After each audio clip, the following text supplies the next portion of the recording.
El Jordán quedó atrás, Jesucristo, ungido por el Espíritu, ha predicado el Evangelio, ha hecho milagros y ahora quiere que sus discípulos, que los 12, compartan su misión y los envía a predicar. Una vez que esa misión de Jesús es compartida por la Iglesia, llega en el capítulo 11 una revisión, un pararse, ¿eres tú el Mesías o tenemos que esperar a otro?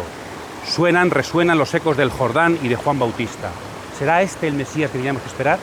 ¿Es esta la persona que de verdad tiene que salvar al mundo? Os invitamos a profundizar en los capítulos 10 y 11 del Evangelio según San Mateo, recordando desde el bautismo la perspectiva de Jesús, Mesías, que comparte con nosotros su misión. Bienvenidos.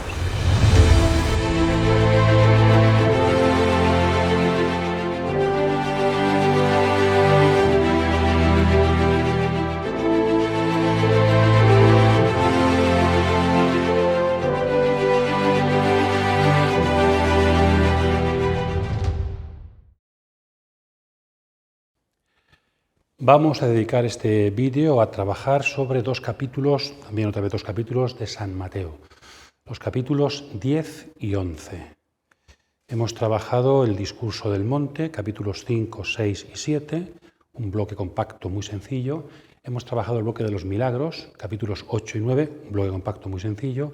Y ahora vamos al segundo discurso, capítulo 10, también muy sencillo. Capítulo 10, el discurso apostólico, el discurso misionero, el discurso a los discípulos. Jesús envía a los discípulos, a los 12. Y después lo unimos al capítulo 11, que veremos que es una especie, hay unas perícopas bastante aparentemente heterogéneas. Algunos investigadores dicen que ahí Mateo revuelve material, pero creo que sí podemos establecer una unidad, y es que Jesús va a hacer balance de su ministerio hasta ahora. En el fondo tienen mucho que ver los dos. Jesucristo apareció, lo veremos después, capítulos 5, 6, 7, predicación del reino. Capítulos 8 y 9, los milagros, predicación y obras, dichos, palabras y milagros. Y en el capítulo 10 es la ampliación eclesial de la misión de Jesús. Una vez que Jesús Mesías predica y habla y lo prolonga en su iglesia, ya lo ha hecho todo. Y entonces llega el balance remontándose a Juan Bautista, unas preciosas perícopas sobre cómo va la misión, cómo va la respuesta a la misión del Mesías alargada en su iglesia. Estoy trabajando el capítulo 10, que es el discurso segundo, después del discurso del monte, el discurso del envío, y el capítulo 11, un balance del ministerio público de Jesús y su iglesia. Ya introducimos aquí un poquito cuáles serían las perícopas, hablando ampliamente de estos dos capítulos, ¿no? En el capítulo 10 tenemos una introducción narrativa, el narrador unos versículos introduce, del 9:36 al 10:5a, el narrador introduce, ahora lo estudiaremos un poquito, el porqué del discurso apostólico. Después Jesús empieza a hablar, el discurso sería estas dos secciones que podemos dividir en dos partes, ¿no? Una que habla más de persecuciones y otra que habla más de destinatarios, sobre todo referido a Israel. Hay una inclusión con la palabra Israel. Podemos dividir el discurso, a grandes rasgos, en dos grandes bloques. Este es el discurso del capítulo 10. Introducción narrativa más un discurso de Jesús, no deja de hablar, en dos bloques. Y después el capítulo 11, resumiendo mucho, luego lo veremos un poquito más de forma pormenorizada, pero podemos decir que hay unas perícopas en torno a Juan Bautista. Juan Bautista envía a sus discípulos a Jesús, Jesús responde y después empieza Jesús, a hablar de Juan Bautista. Versículos 1 al 19, Jesús y Juan Bautista, podríamos decir, ¿no? Juan Bautista y Jesús. Después aparece un resumen, balance en negativo y en positivo, las ciudades que no han creído en Jesús y cómo los sabios y entendidos no han creído, pero los sencillos sí, porque tal es el beneplácito de Dios. Después veremos esto como conjunto y como conclusión, pero ya vamos viendo, ¿no? Juan Bautista en negativo, reacción ante la misión de Jesús, y en positivo, reacción ante la misión de Jesús. Vamos a trabajar estos dos capítulos con estos grandes bloques. Leemos, si queréis, un poquito antes el texto bíblico y después vamos dando algunas claves para profundizar en estas perícopas.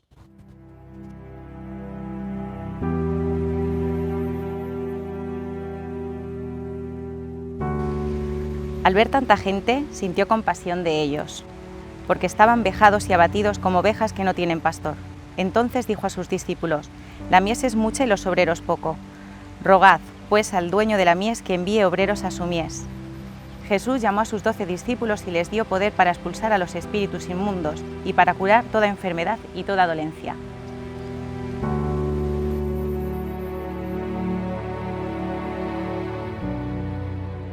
Insistimos en algunas ideas de la introducción narrativa preciosa al discurso apostólico, al discurso del envío, en estos versículos. Primero, que es, si lo leéis despacio, es muy parecida a la introducción al capítulo 5 de San Mateo, Discurso del Monte. ¿Por qué? Pues porque Mateo se repite mucho, le gusta mucho ser un hombre, un autor con estructuras siempre fijas, ¿no? Que el lector se acostumbre a ellas. Le gusta, siempre que empieza una cosa, igual que los discursos tienen un final igual, también los inicios también se parecen, y de esta forma, por otra parte, pone en relación la misión de Jesús, lo que Jesús predica, con la misión de los 12, de sus discípulos, ¿no? Hay un cierto paralelismo entre ambos discursos y, por tanto, ambas misiones. Pues dice el narrador, lo primero es comprobar, mirar, diremos, desde dentro a fuera. Jesús, viendo a la muchedumbre, siempre todo va en virtud de la muchedumbre, como en el Antiguo Testamento, cuando Dios llama a Moisés, a los profetas, va todo en virtud del pueblo de Dios. El pueblo sufre y por eso Dios envía profetas. Y también todo gira en torno no a los apóstoles, sino a la muchedumbre. Y Jesús no solamente tiene una mirada externa, sino que se conmueve. Sintió lástima porque estaban maltratados y abatidos, unos verbos un poco fuertes, ¿verdad? A Jesucristo le importa el sufrimiento de la sociedad, de las personas. De hecho, venimos de los capítulos 8 y 9, donde Él ha comprobado, ha hecho muchos milagros, comprobando, intentando subsanar el abatimiento de la multitud. Interpretado desde aquí, parecería que lo que quiere Jesús ahora es hacer partícipes a sus discípulos de su misión, porque Él no llega a tanto, ¿no? Él no llega tanto. Como hay tanto que hacer, hay tantas curaciones, tantos enfermos, tanto sufrimiento, incorpora a los 12 a su misión. Lo que le pasó a Moisés, no llegaba a todo, no podía, y por eso instituyó los ancianos y los jueces. Entonces, visto desde este punto de vista, en la perspectiva histórica del Jesús, que tiene tanta tarea, que ayudadme en esta tarea, quiere que los discípulos le ayuden a curar enfermos, le ayuden a establecer el reino, le ayuden a ayudar a la sociedad, a las personas, a la muchedumbre que están maltratados y abatidos. Aquí algo de fondo importante para todos los tiempos, creo yo, y es que la llamada y el envío de la Iglesia, de los discípulos, quizá la mera existencia de la Iglesia y de la misión, se fundamenta en la compasión de Jesús.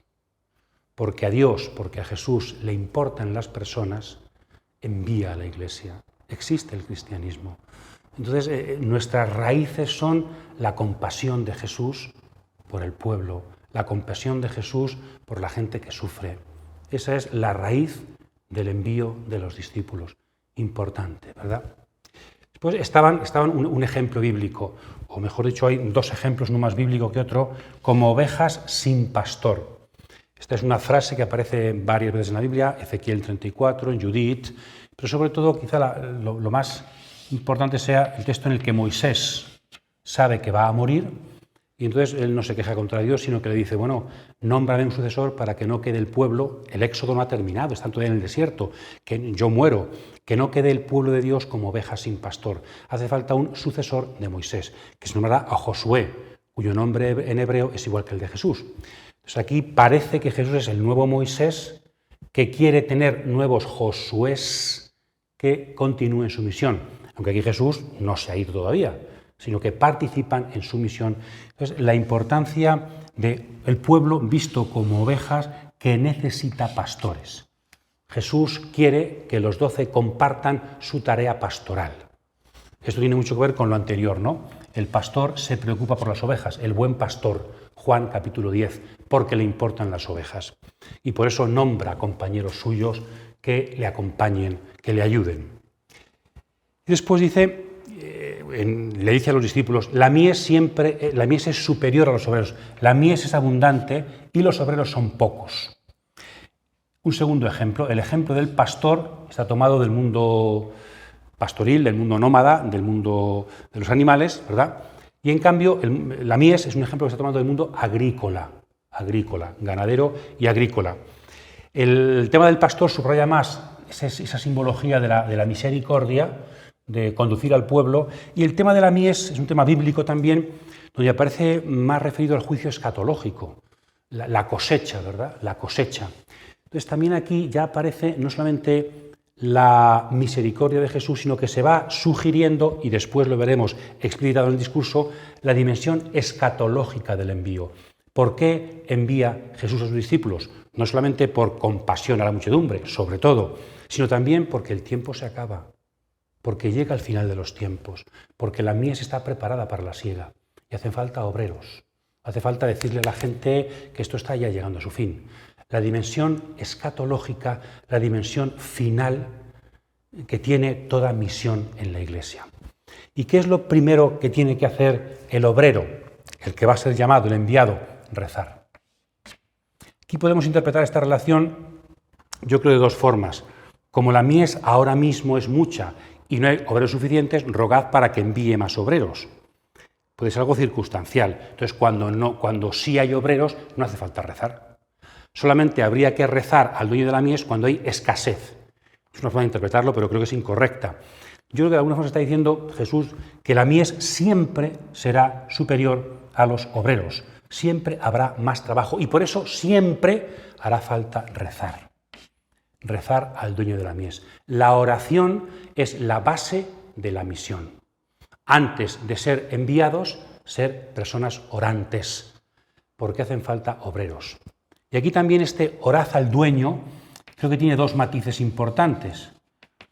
Se puede dar mucha importancia al que envíe obreros, al número, rogadle que somos pocos seminaristas y tiene que haber más seminaristas, que somos pocos jesuitas, pocos franciscanos, pocas religiosas, y puede ser, ¿no? Necesitamos más vocaciones, si es voluntad de Dios.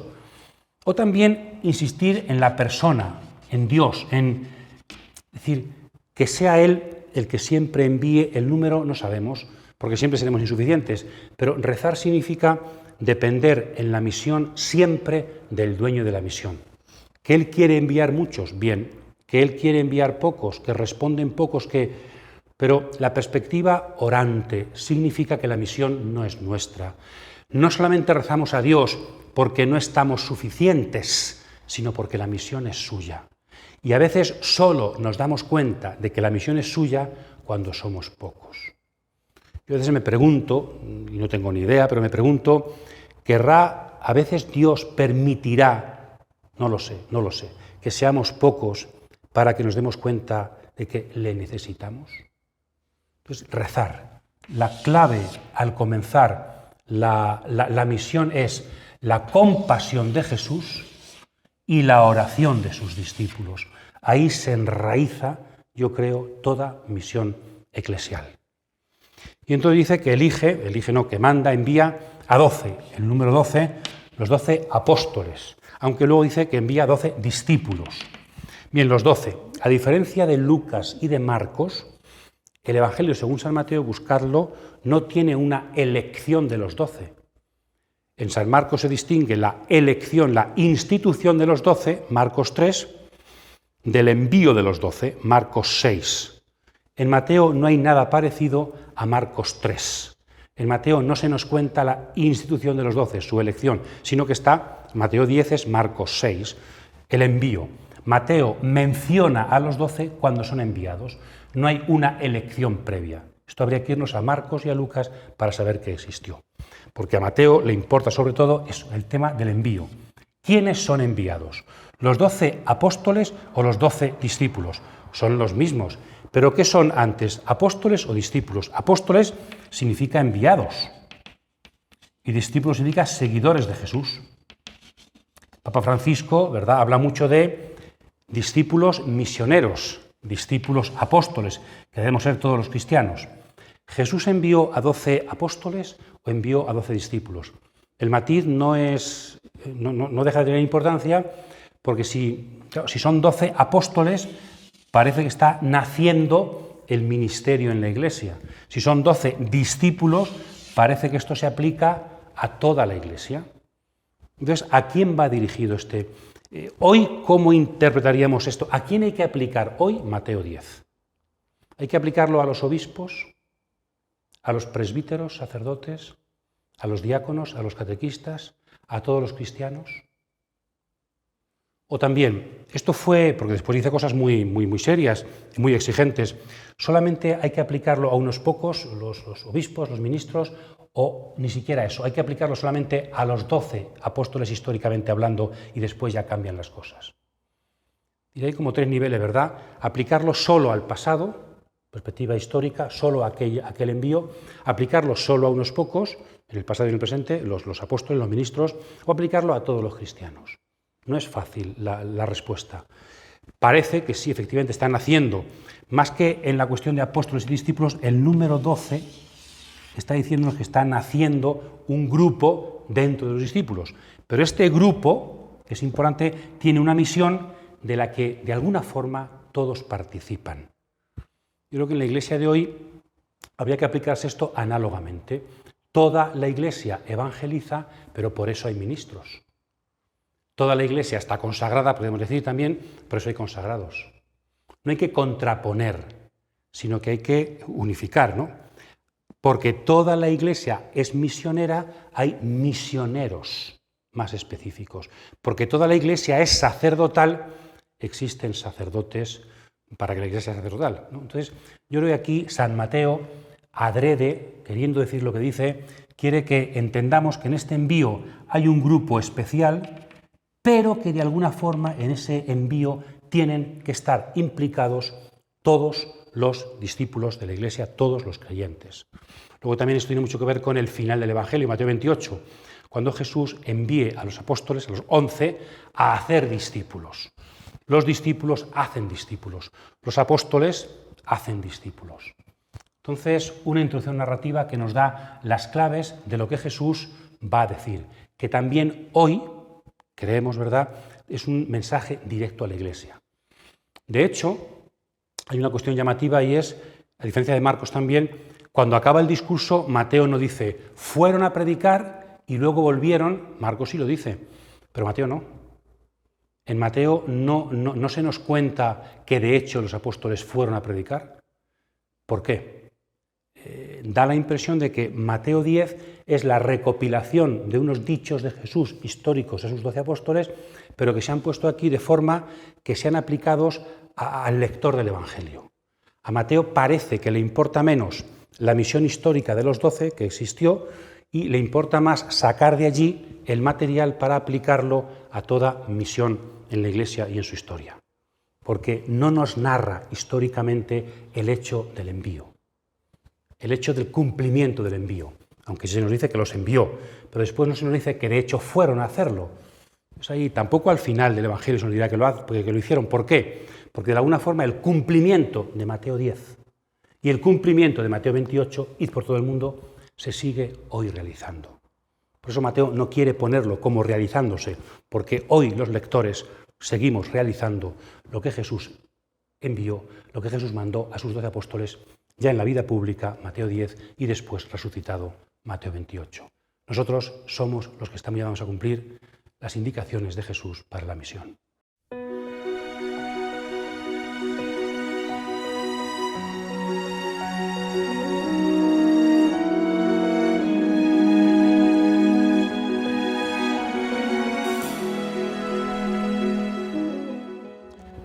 Pasamos ya a escuchar a Jesús en las instrucciones que da a sus discípulos en el discurso. Vamos con la primera parte, versículos 5 al 23. Hay una inclusión con la palabra Israel que sirve para marcar el principio y el final de esta sección, pero también para dar el tono, ¿no? Se trata del envío de los 12, de los discípulos de los 12, a Israel, al mundo judío. De hecho, aparece al principio los destinatarios: no vaya a tierra de paganos, no samaritanos, sí a las ovejas descarriadas de Israel, que no significa los malos de Israel, sino ovejas descarriadas, es decir, a Israel. Todo Israel como oveja descarriada que hay que buscarla, ¿no? Recuerdo la parábola del buen pastor, la parábola del pastor que deja las ovejas y va a buscar a la que está descarriada, ¿no? Entonces ahí también los discípulos participan de esa búsqueda del pastor hacia la oveja descarriada. Bien, esta primera parte se podría subdividir en dos secciones, 5b al 15, hemos dividido, y 16 al 23. Además, las dos empiezan con el tema de las ovejas. Os envío como ovejas, os envío a las ovejas. Y las dos terminan con una frase, en verdad os digo, amén, en hebreo. Dos con la palabra amén, ¿no? Al final dice, en verdad, que estaré con vosotros, en verdad que no acabaréis las ciudades de Israel antes de que venga el Hijo del Hombre. Una especie de frase, un dicho para dar fuerza a los discípulos, ¿no? Entonces tienen la misma estructura. San Mateo ha querido dividir de forma sencilla, también pedagógica, para que vayamos por partes y no se nos acumulen ideas más de la cuenta. Entonces vamos a ver esta primera parte y sus dos subdivisiones, insistiendo en algunas perspectivas, algunos subrayados, ¿no? En la primera podríamos decir estas cositas. ¿Quiénes son los destinatarios de los discípulos? Pues por ahora, ya digo, no son los paganos, ni siquiera los samaritanos, solo Israel. Esto está en contradicción con el capítulo 28, donde el resucitado enviará a todas las naciones, a todos los paganos. Hay una aparente contradicción, al menos paradoja, porque no es que se diga id a Israel, sino que se explicita no vayáis a los paganos, ni siquiera a los samaritanos. Y en el capítulo 28, id a los paganos. Tendremos luego que explicar en el capítulo 28 por qué esta diferencia, por qué esta incoherencia que Mateo quiere subrayar. Parece una diferencia de destinatarios entre la vida pública de Jesús y el envío de los 12 y el resucitado y el envío de los 11. Entre el pasado y el presente de la Iglesia. Entre el pasado del Jesús histórico y el presente de la comunidad de San Mateo. Y un tema interesante de aparente contradicción entre los destinatarios del Evangelio en el capítulo 10 y en el capítulo 28. Podría interpretarse eso como envía a Israel y como lo han rechazado, después enviará a los discípulos, a los 11, a los paganos. Por eso lo trabajaremos despacio, por ahora vamos interrogándonos en el capítulo 28. ¿Por qué esta aparente paradoja que San Mateo ha querido subrayar? El tema que tienen que anunciar como Jesús, el reino. El reino se ha acercado, el reino está cerca ya, ¿no? Con las palabras y las obras de Jesús, con la presencia del Mesías, el reino de Dios está cerca de nosotros. ¿Y cuáles son las acciones que tienen también ellos que desarrollar para que el reino no solamente se anuncie que está cerca, sino se acerque de hecho? Y hay 4 verbos, 4 imperativos, 4, subrayando quizá la universidad, ¿no? Curad enfermos, tenéis que hacer cosas, tenéis que hacer milagros, tenéis que hacer milagros.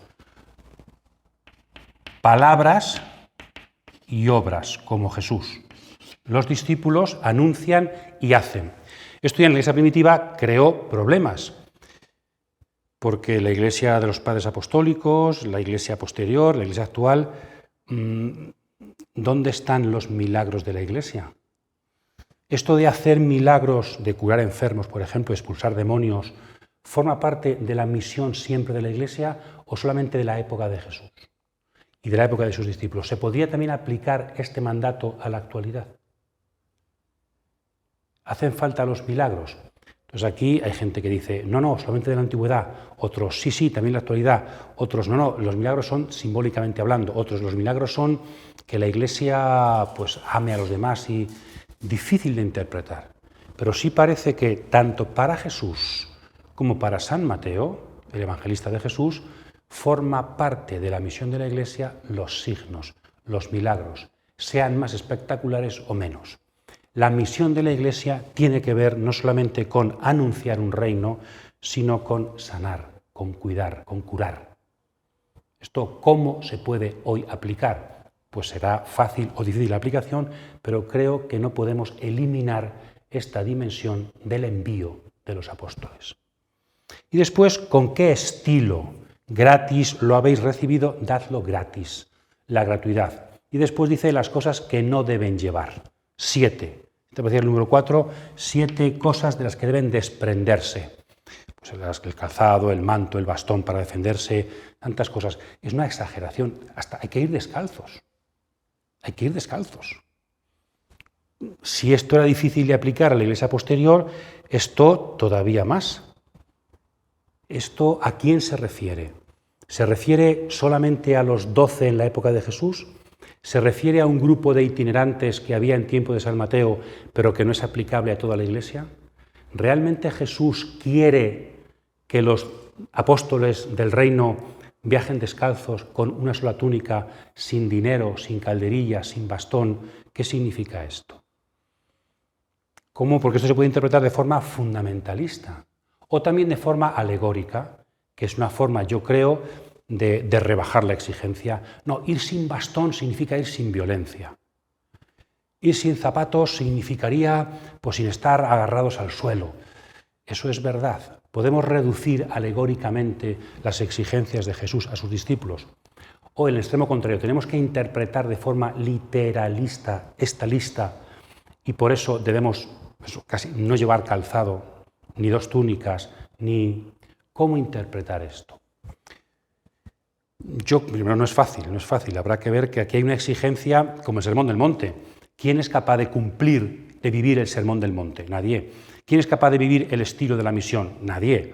El listón ético de Jesucristo y el listón misionero de Jesucristo está muy alto y nos desborda. Esa es la primera constatación. Es decir, no estamos a la altura del Sermón del Monte, no estamos a la altura de los apóstoles de la misión.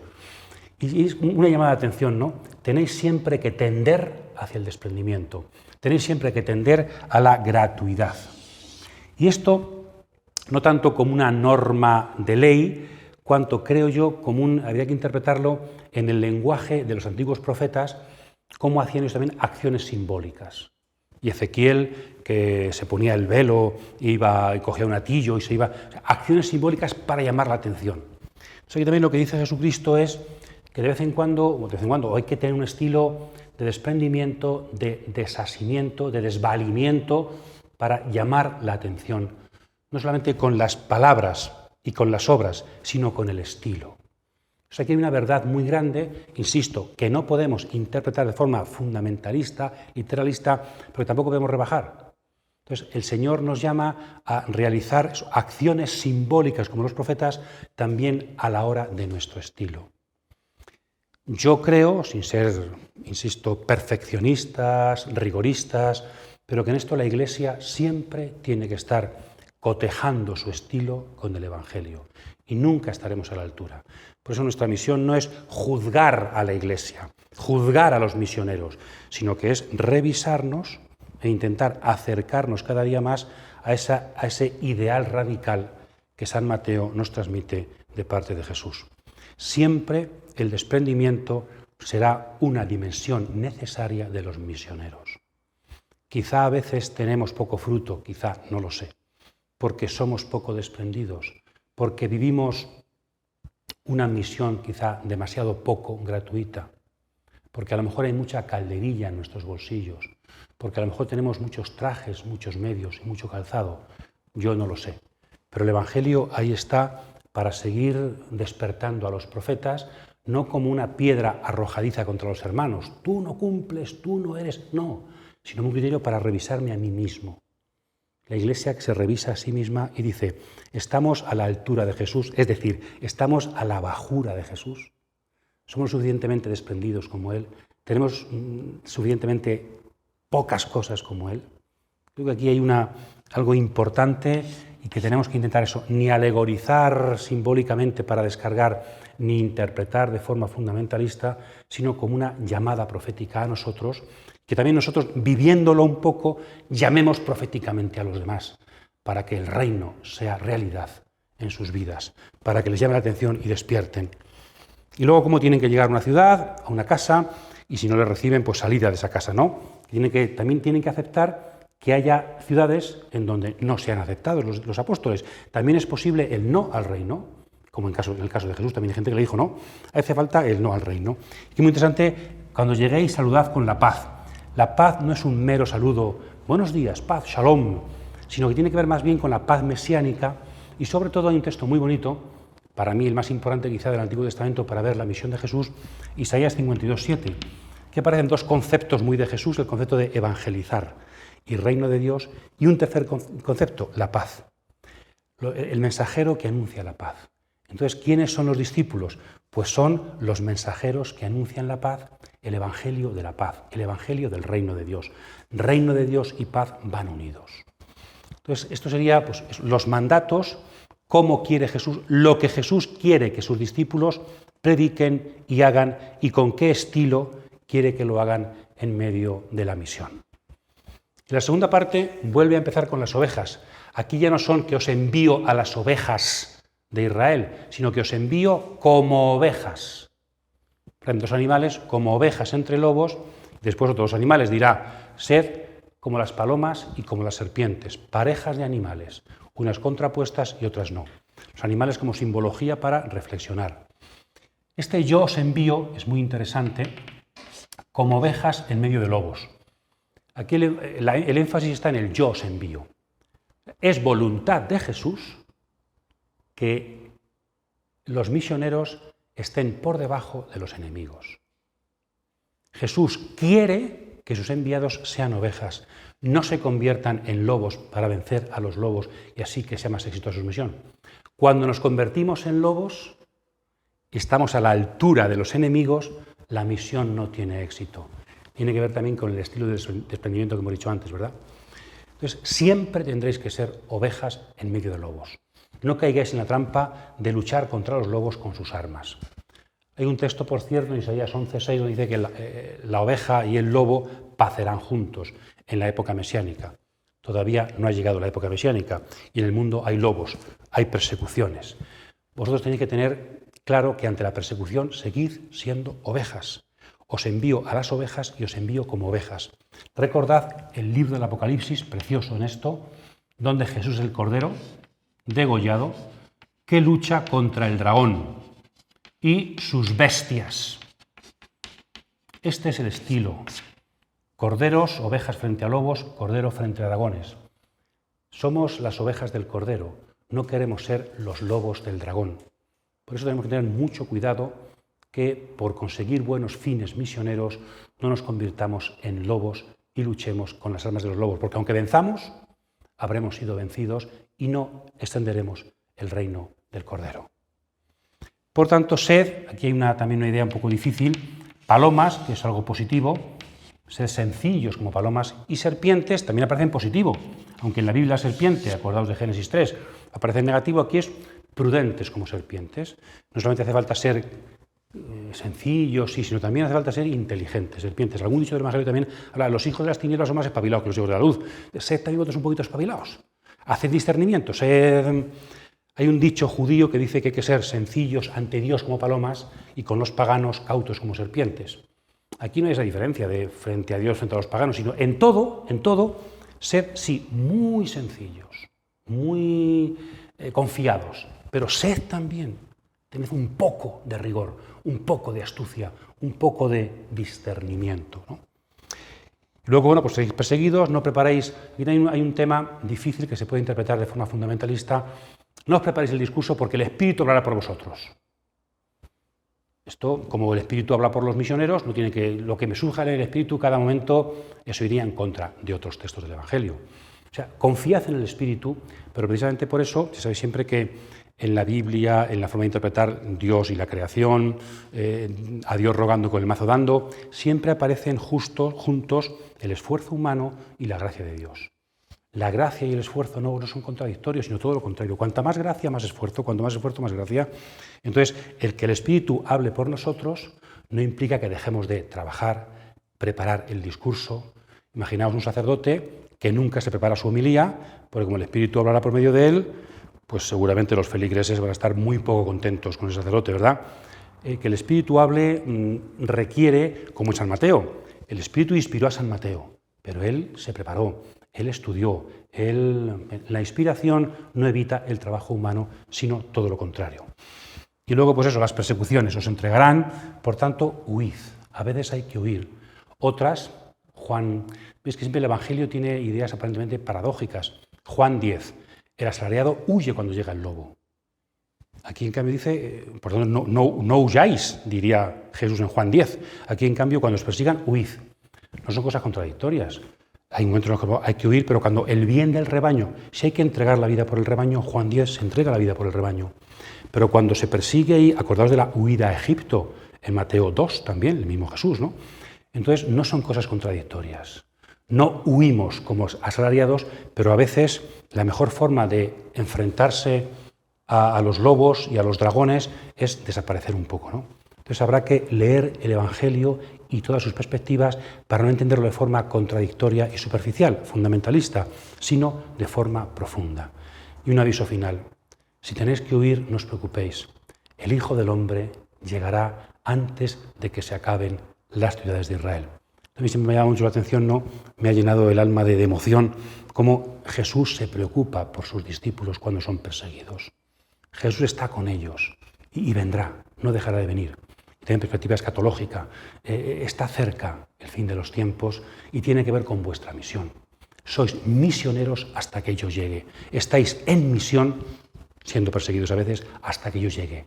Yo llego pronto para corroborar vuestra misión.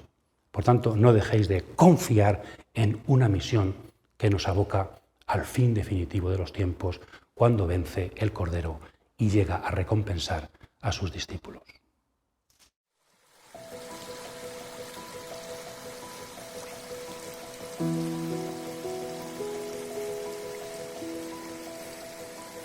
Pasamos a la segunda parte del discurso apostólico, del discurso misionero de Jesús, el envío. Vemos cómo, si lo comparamos con otros evangelios, diremos cuáles son las fuentes del discurso de Mateo, aparece en relación con algunas cuestiones del envío en la fuente Q, que está también en Lucas, también aparecen cosas del discurso escatológico de Marcos 13, o parecidos con Juan 13, con la última cena, ¿verdad? Diré aquí unos textos que Mateo ha unido que son complejos, que tienen como muchas dimensiones, ¿no?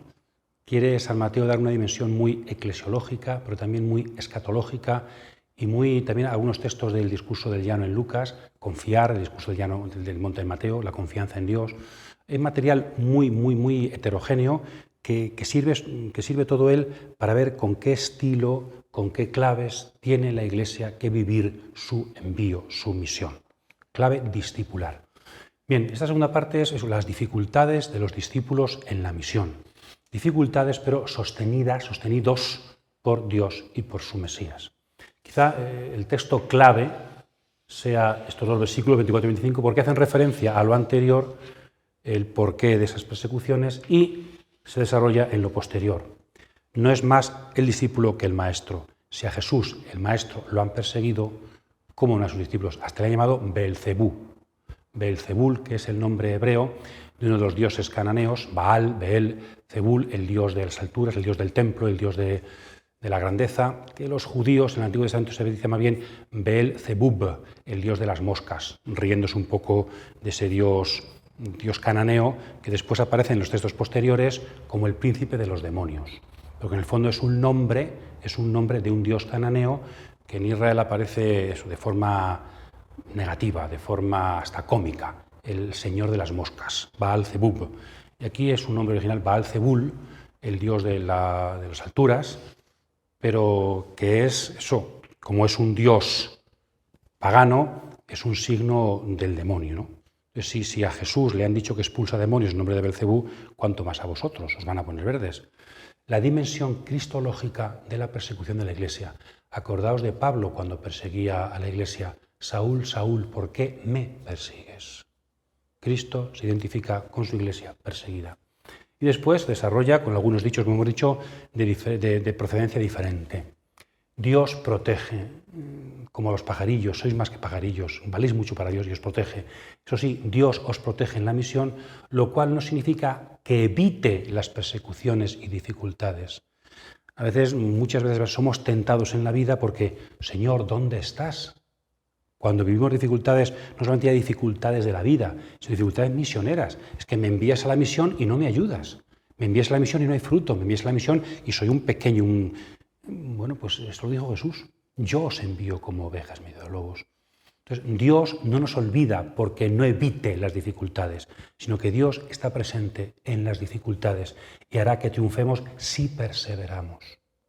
Es cuestión de perseverar hasta el final y por eso Jesús dirá que nos conoce si aquí también nosotros decimos que le conocemos? No nos escandalizamos de él, como dirá después en el capítulo 11. Entonces, Dios protege a sus misioneros, lo cual no significa que evite sus dificultades y sufrimientos. Luego, uno de ellos también sobre la familia, que aparecían ya en Marcos, también en la Fuente Q.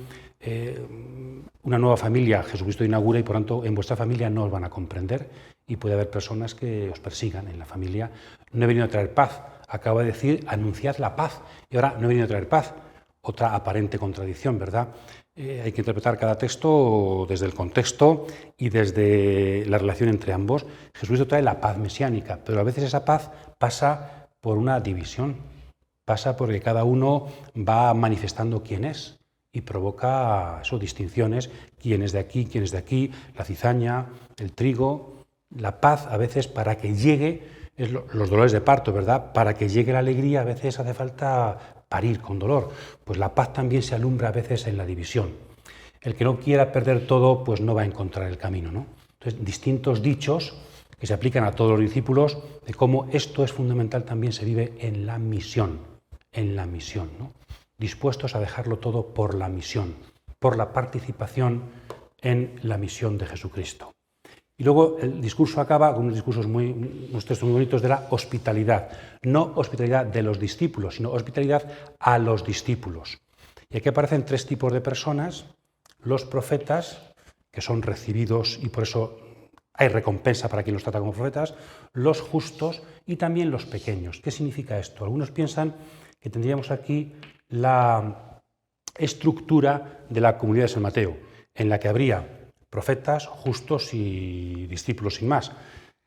Cabe la tentación de ser un poquito anacrónicos y decir en la actualidad estarían los ministros ordenados, sacerdotes y obispos, estaría la vida consagrada y estaría el pueblo de Dios, relacionando la actualidad con las palabras de Mateo.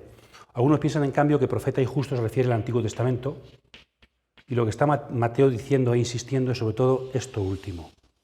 No solamente van a ser recompensados los que acojan a los profetas y a los hombres justos, sino también los que den incluso un vaso de agua a beber a los pequeños, porque son discípulos. La palabra pequeño coincide con discípulo, como también en el capítulo 18 y también discurso eclesiástico y en el capítulo 25, discurso escatológico. Los discípulos se identifican con los más pequeños. Es toda la línea del discurso hasta ahora, ¿no? El desprendimiento, la indefensión, las ovejas, los pequeños son los discípulos. Entonces, y esto visto en la perspectiva de los que los reciben. ¿Y esto cómo se interpreta? Creo que hay dos formas de interpretarlo. Una quizá de los más especialistas, otra menos especialista, pero yo creo que más real. Según algunos, esto se aplica a la Iglesia. Tenéis que acoger a los apóstoles itinerantes para que tengáis recompensa en el cielo. Se ve que había profetas justos y también algunos más insignificantes, ¿no? Que eran profetas dentro de la Iglesia, que iban de un sitio para otro. También la didaje aparece en los padres apostólicos. Entonces, aquí se está refiriendo a que los cristianos sedentarios que den hospitalidad a los misioneros itinerantes cristianos tendrán recompensa. Una forma de entenderlo. Yo creo que significa otra cosa más bien. Y se refiere efectivamente a los destinatarios de la misión. Yo creo. También en relación con el capítulo 25. Es decir, esto es la Iglesia. Entonces, ¿cuál es la misión de la Iglesia? La misión de la Iglesia es que los que no son Iglesia, los demás, os reciban y tengan recompensa. Como en el capítulo 5, que la gente vea vuestras buenas obras y den gloria a Dios. Aquí, que la gente vea vuestra indefensión y os den de beber, para que así reciban recompensa. La misión de la Iglesia no es que todo el mundo se convierta inmediatamente, sino suscitar la compasión en los demás, suscitar que nos acepten como enviados, ¿no? Porque en el fondo el enviado de Jesús está haciendo que si me aceptan a mí, reciben a Jesús. Y si reciben a Jesús, reciben al Padre que lo envió. Perspectiva muy de San Juan, ¿verdad? Como el Padre me ha enviado, así os envío yo. Aquí al revés, desde la recepción. Quien nos recibe a vosotros, a mí me recibe, quien nos recibe a mí, recibe al Padre. Entonces, la Iglesia es la enviada de Jesús que suscita la compasión de los demás y así a ellos llega la bendición de Dios, ¿veis? Pero para que eso sea así, hace falta una Iglesia pequeña, indefensa. Si la Iglesia va por el mundo desde la prepotencia, ¿quién le va a dar a beber un vaso de agua? Si la Iglesia va ante el mundo en misión sin necesitar nada, sino al revés, dando todo, ofreciendo siempre desde arriba, pues entonces no va a provocar esa solidaridad, esa compasión en los demás.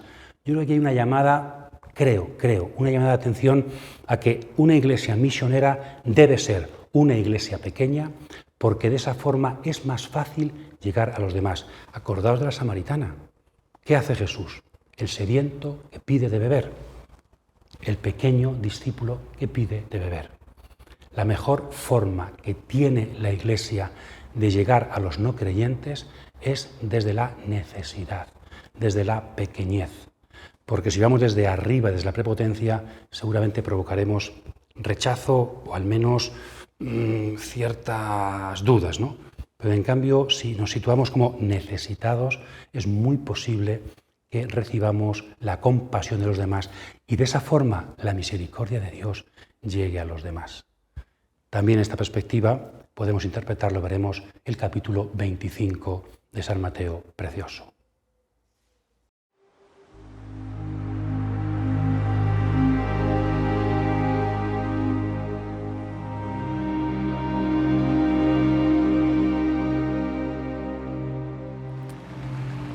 Cuando acabó Jesús de dar instrucciones a sus 12 discípulos, partió de allí para enseñar y predicar en sus ciudades. Juan, que en la cárcel había oído hablar de las obras de Cristo, envió a sus discípulos a preguntarle: ¿eres tú el que ha de venir o debemos esperar a otro?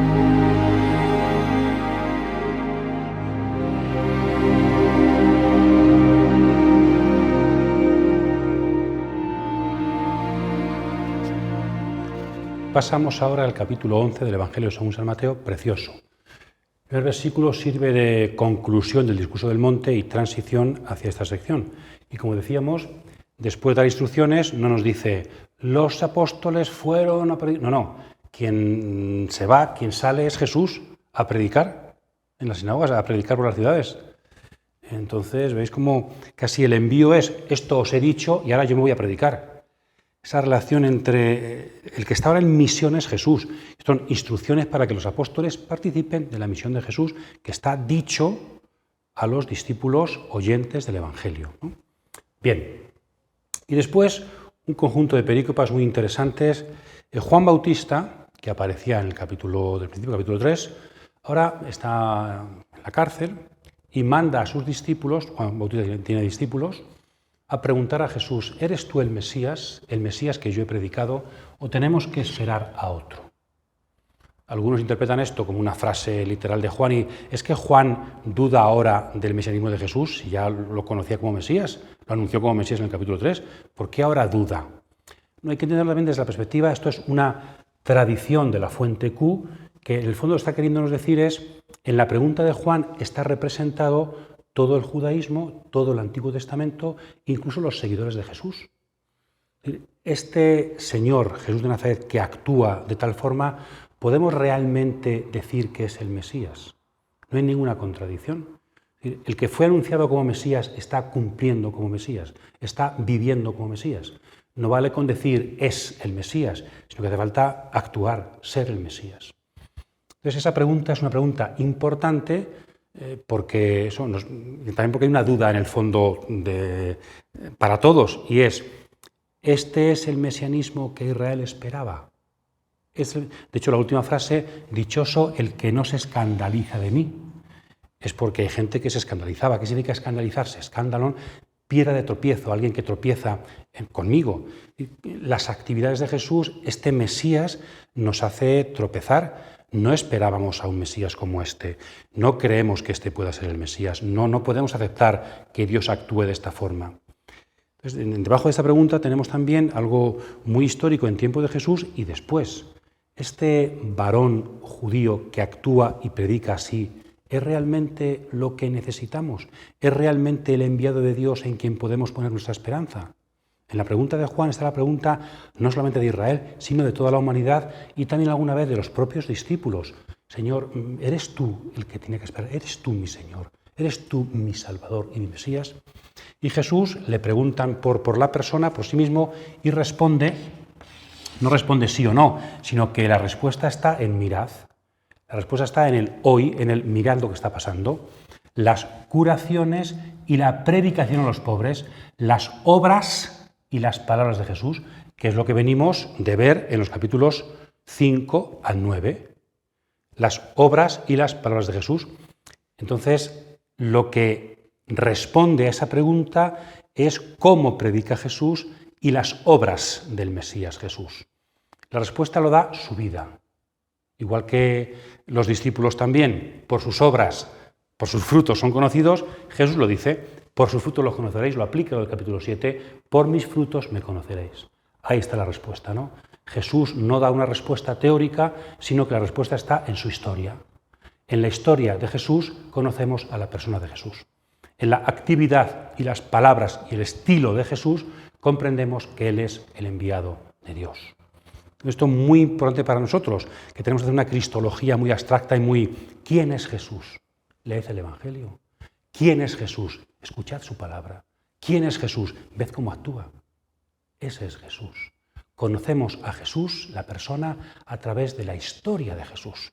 Conocemos que Él es el enviado de Dios, el Salvador, nuestro Mesías, a través de la biografía de Jesús. Por eso se escribieron los Evangelios, para que conozcamos al enviado a través de su vida.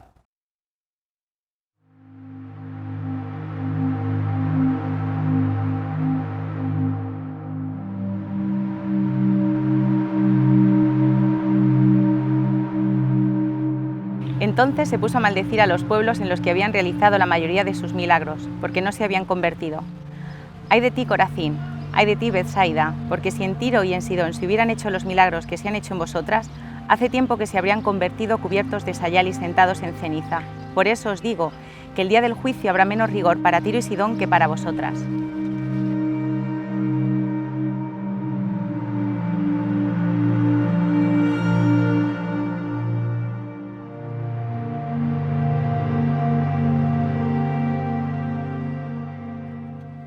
Una vez que se van los enviados, Jesús se pone a reflexionar, a ayudar a sus discípulos. ¿Y quién es Juan Bautista? ¿Cuál es la misión, la función de Juan Bautista ante el Mesías? El que acaba de preguntar. Bueno, pues Juan Bautista es interpretado, haciendo inclusión con el capítulo 3, como el precursor, como el Elías de Israel, el pueblo elegido, que vendría a preparar el camino del Mesías. Pues Juan Bautista interpreta a Jesús como Mesías, Jesús interpreta a Juan Bautista como precursor. Se va cerrando, diríamos, el círculo. Comprendemos quién es Jesús desde Juan Bautista, comprendemos quién es Juan Bautista desde Jesús. Entonces, la importancia también de Juan Bautista, Jesús, aunque Juan tiene que menguar y Jesús tiene que crecer, que diría Juan 3, capítulo de San Juan, pero ese menguar de Juan Bautista es una grandeza para él, porque es nada menos que el precursor de Jesús. Entonces, Jesús, con su mesianismo, pone en su sitio al Antiguo Testamento, pone en su sitio a los profetas, pone en su sitio a Juan, el precursor. Y seguimos, la siguiente perícopa. Entonces, ahora la mirada al pueblo. ¿Ha creído o no ha creído el pueblo en este Mesías anunciado por Juan Bautista? ¿Ha creído o no? Y tenemos una referencia a esta generación y a estas ciudades. La generación, también esta perícopa, tiene que ver con lo anterior por la referencia a Juan Bautista. Sois como niños, es difícil de interpretar esta parábola, ¿verdad? Este dicho de Jesús. Es que hemos tocado la flauta y no habéis bailado, hemos cantado lamentaciones y no habéis llorado. ¿Quién es quien canta? ¿Quién es quién? Yo creo que la impresión de fondo es, porque si buscamos quién habla y quién responde, quizá no encontremos referentes fáciles, pero la impresión es que esta generación no está dispuesta a aceptar a los enviados, no está dispuesta, va a su interés. Entonces Juan Bautista, que es un hombre del desierto, es un hombre con un estilo de vida de precursor, de desierto, de ascética, no es aceptado por el pueblo. Y Jesús, que es un hombre de Galilea, es un hombre de banquetes, es un hombre de misericordia, tampoco. ¿Qué queréis? Esta generación no se conforma con nada. Esta generación, se le diga lo que se le diga, no responde. Está siempre en sus propios juegos y no quiere responder. Es un dicho difícil, pero parece que lo que Jesús quiere decirnos es esto, ¿verdad? La generación no se abre a los enviados de Dios porque está en sus perspectivas, en sus juegos y no acaba de comprender eso, los estilos de vida de aquellos que han sido enviados por Dios. No cambian, siguen en su perspectiva cerrada. Y luego las ciudades, Corozaín, Betsaida, Cafarnaúm, todas en Galilea, ¿verdad? Muy cerca del lago, en la zona sobre todo noroeste del lago. San Mateo no dice que Jesús no nos cuenta milagros de Jesús en Betsaida ni en Corozaín, se supone que los hizo por este dicho de la fuente Q, pero eso nos dice. Y luego también Cafarnaúm, que es la ciudad de Jesús. ¿Te piensas que vas a...? No. En el juicio vas a tener más exigencia que Sodoma, la gran capital del pecado que fue destruida en Génesis, acordaos, Génesis 19, por su maldad. Entonces, porque si en Sodoma hubiera predicado Jesucristo, se habrían convertido.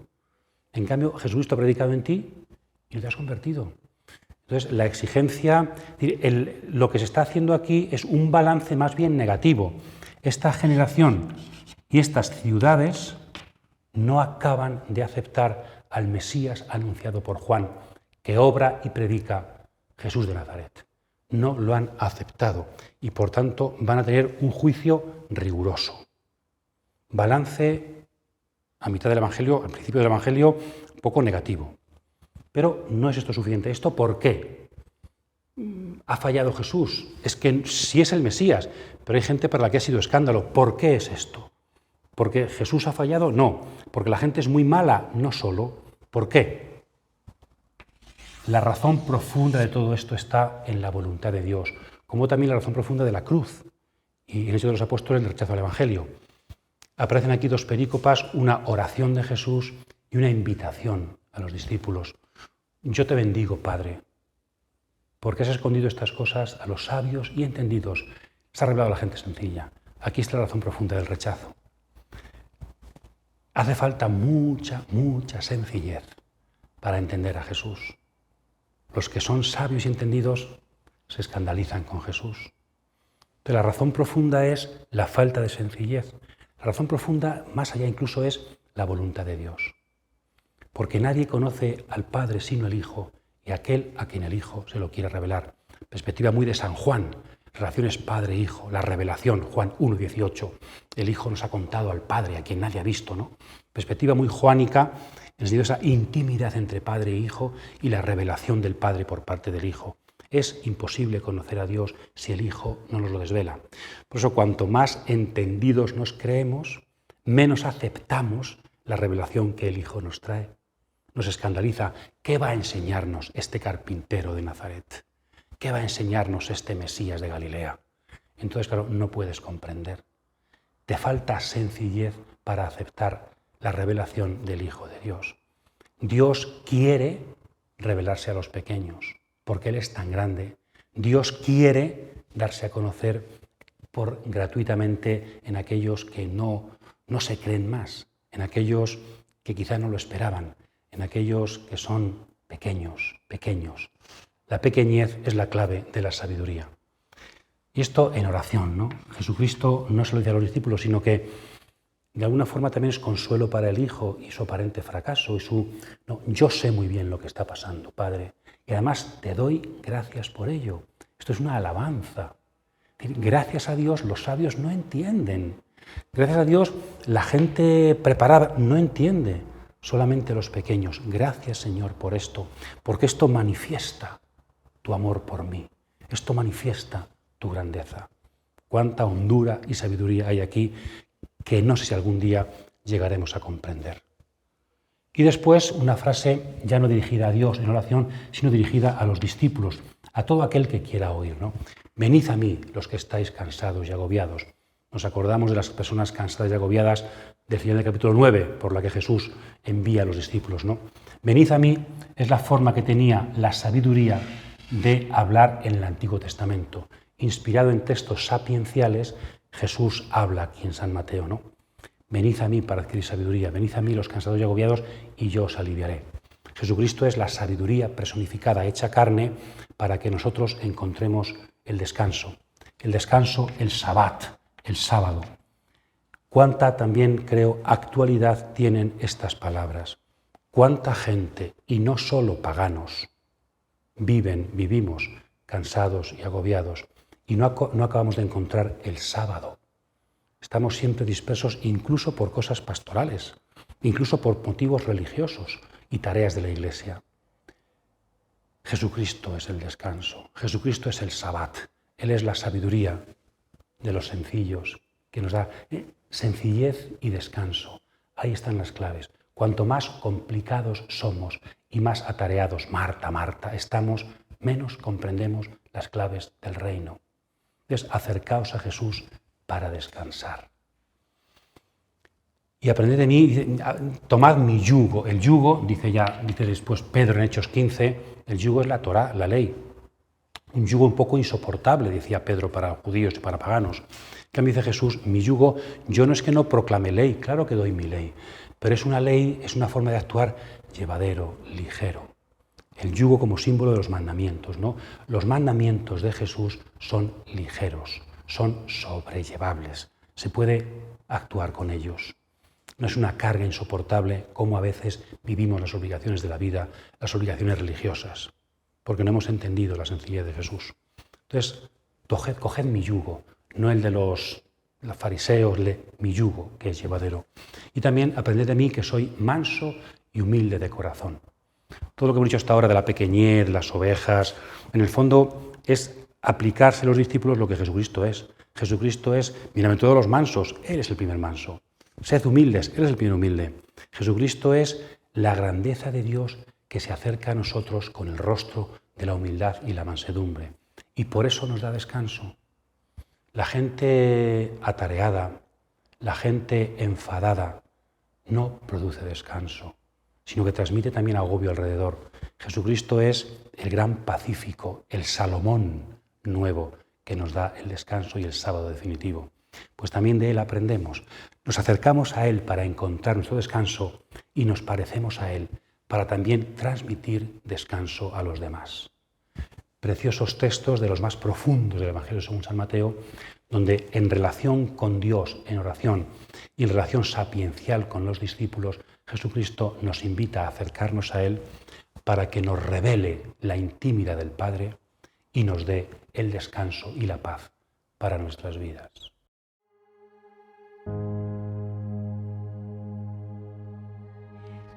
Por aquel entonces tomó Jesús la palabra y dijo: Yo te alabo, Padre, Señor del cielo y de la tierra, porque has ocultado estas cosas a sabios e inteligentes y se las has revelado a gente sencilla. Sí, Padre, pues tal ha sido tu decisión. Mi Padre me ha entregado todo, y nadie conoce al Hijo sino el Padre, ni al Padre le conoce nadie sino el Hijo, y aquel a quien el Hijo se lo quiera revelar.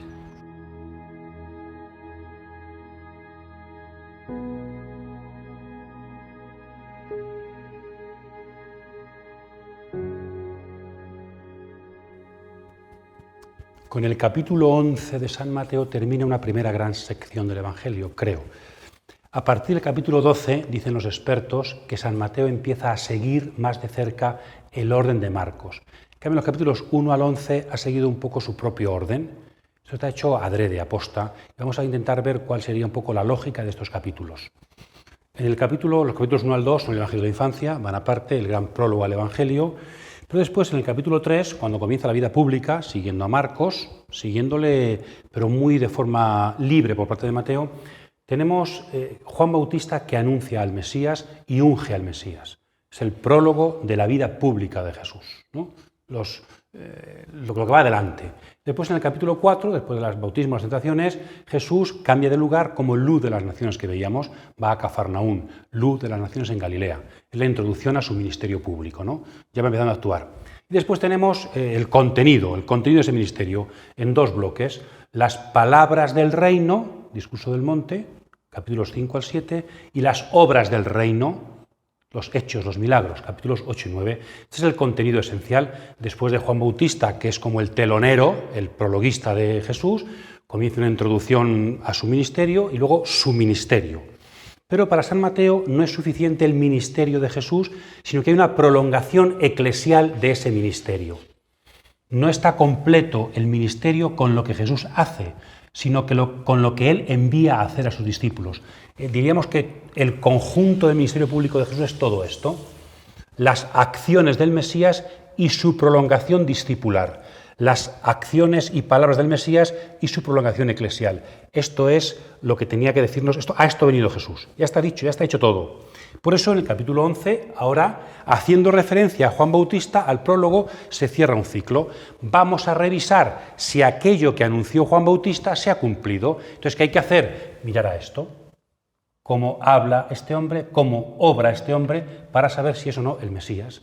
El capítulo 11 sirve de conclusión a una especie de mini evangelio de San Mateo. Aquí Jesús lo ha hecho todo. Está aquí todo presente, ¿verdad? Sus obras, sus palabras, su carácter mesiánico, su bautismo, también su envío a los discípulos.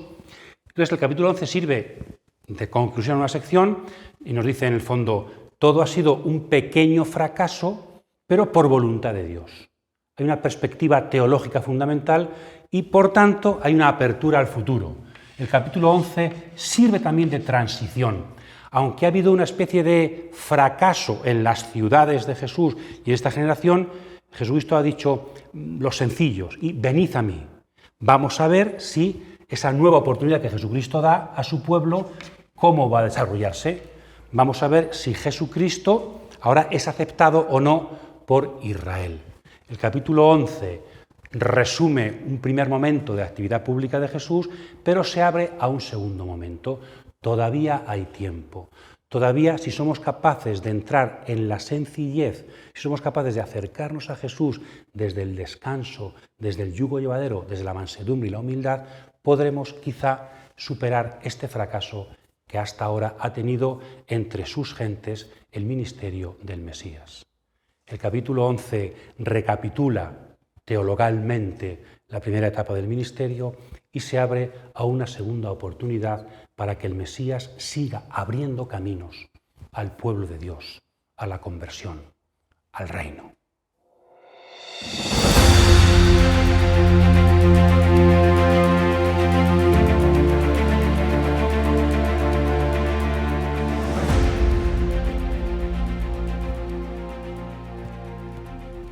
Id a proclamar el reino a las ovejas descarriadas de Israel. Venid a mí, los que estáis cansados y agobiados, y encontraréis vuestro descanso. Id, venid. Este doble movimiento del corazón de la Iglesia, que es salir y acercarse a Cristo, porque Él es la clave de la misión y del discipulado. Para eso estudiamos la palabra, para salir y para venir a Jesús. Él es siempre el pastor, Él es siempre el maestro, Él es siempre el Mesías y el que nos envía. Yo os envío. Tened por tanto confianza. Bajo las claves de la sencillez, de la gratuidad, comprendemos la sabiduría de Dios y estamos siempre acercándonos a su bondad. Id y venid. No dejéis de estar siempre al lado del Maestro. Su palabra nos empuja a acercarnos a Él y a salir con Él.